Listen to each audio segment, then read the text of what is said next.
Welcome to the Vine Resources Podcast Show.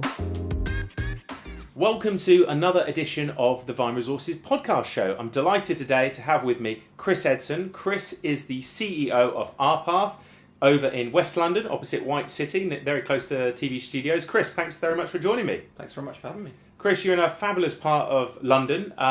Could you just start with sharing with our listeners a little bit about RPath, who you are and what you do? Yeah, sure. So what we do at RPath is we try and get people we help them reverse and prevent their type 2 diabetes. So a lot of people, when they get diagnosed with this horrible disease, they don't really know what to do, who to turn to, what changes they have to make. Mm-hmm. We help people do that. So we give people a digital program, they get coaches, they get technology to start tracking their health, they get a full education program, and they take it all through an app.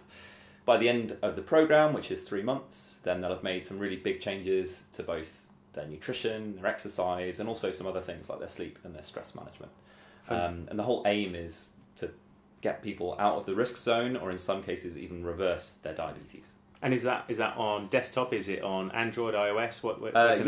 Everything. So you can either use our web app, so you just log in through our website, or it's on iPhone and Android. You can access the program however you want, because there's a large age range of people that take the program. Type 2 diabetes tends to be an older population that develop it, so it's quite important that they can get the program on whatever device they want. And tell us a little about how did the company get formed? What's the story behind how you've come to where you are today in the journey of the company? So the company formed because me and the other co-founder, we were working in the NHS, and it became very obvious that type 2 diabetes was this ridiculously preventable problem. Mm-hmm. And it was crippling the entire NHS. The NHS is an organisation that's just really important to both of us, that we keep it afloat, and it seemed like, well, we both have a technical background. We thought, well, if we can build some kind of digital product that really helps people with this, then we could save the NHS. It was as simple as that. Mm-hmm. So about 3 or 4 years ago, we quit our day jobs with that in mind. Of let's just have a crack at this. We didn't know how we were going to solve the problem. We didn't know what we were going to do. We just knew that we wanted to solve it, and we thought we could. So after lots of iteration, 2 years of iteration, we ended up on this lifestyle change program, and that has turned out to be the thing that has really helped people. And now we're commissioned all throughout the NHS nationally. We've been growing a lot. The program works really well. We've got lots of clinical trial data published now, so things are good. Fantastic. And now you've got about 22 people in London, in West London, as I said, near to Shepherd's Bush, White City, and you're growing again as well with more people. Tell us, can you just share with our listeners then what does the typical a day look like for you now as the leader of the company? Yeah, so this is the bit that I find this the boring bit. But it's changed a lot.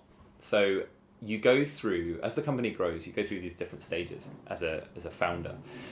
Because initially, at the beginning, you're doing everything yourself. Literally everything, from building the desks to writing the code. I'm a programmer myself, to doing the marketing, to doing the hiring, like just everything.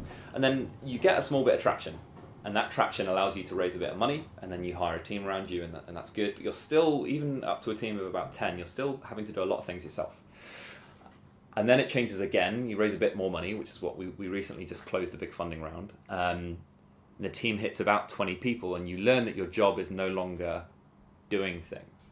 And that's very weird, especially if you're a builder like me. I like to get my hands dirty. I like to make things. Mm-hmm. If that is your personality, don't go and be a CEO. Don't go and try and run a company, because that has been what my job has transitioned into.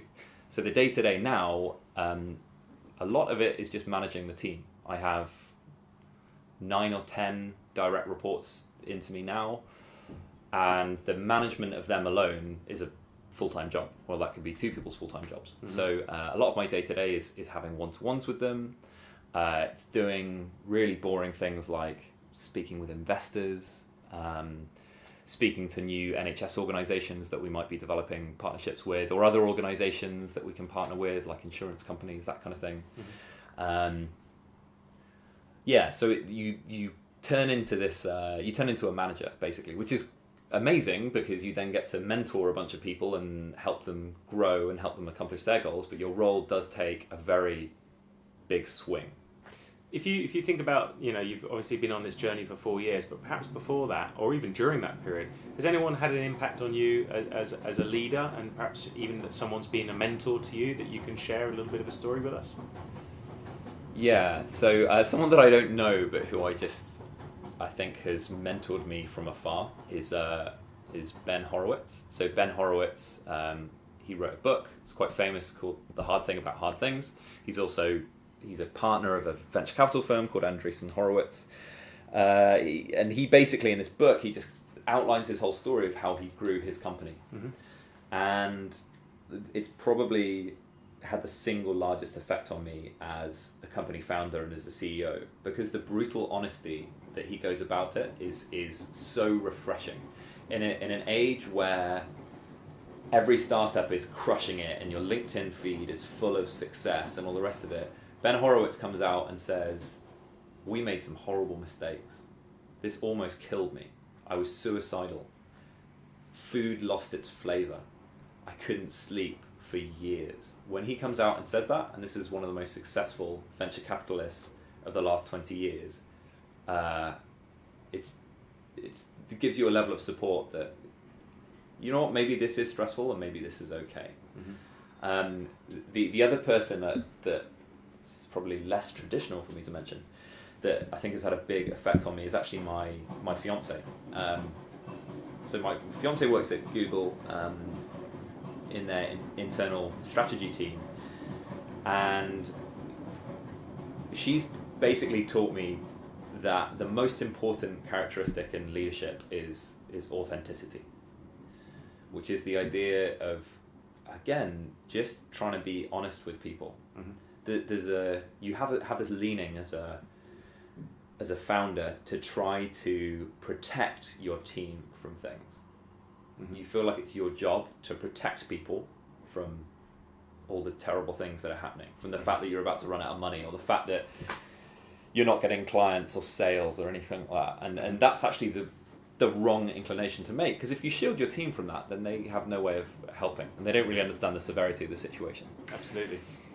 So I think she has helped me a lot to try and just be a lot more honest with how I lead the team and the conversations that I have. And I have seen a noticeable difference in how the team kind of responds to you. Because the weird thing that happens when again, the other shift that you see as the team grows is people start reacting to you differently in the team.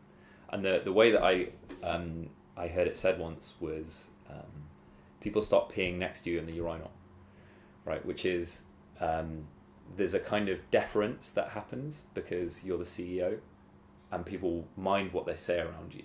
And they also, everything that you say, they take really, really seriously, which is actually quite a lonely position to be in, because being at the top, feeling like you're on top of people, it's just not nice. So breaking down some of those barriers, like showing that you're really vulnerable, showing that you have problems in the business that you want to help solve with them, it just changes things entirely. And once I did that, there was it did like a humanizing effect that I think is really helpful.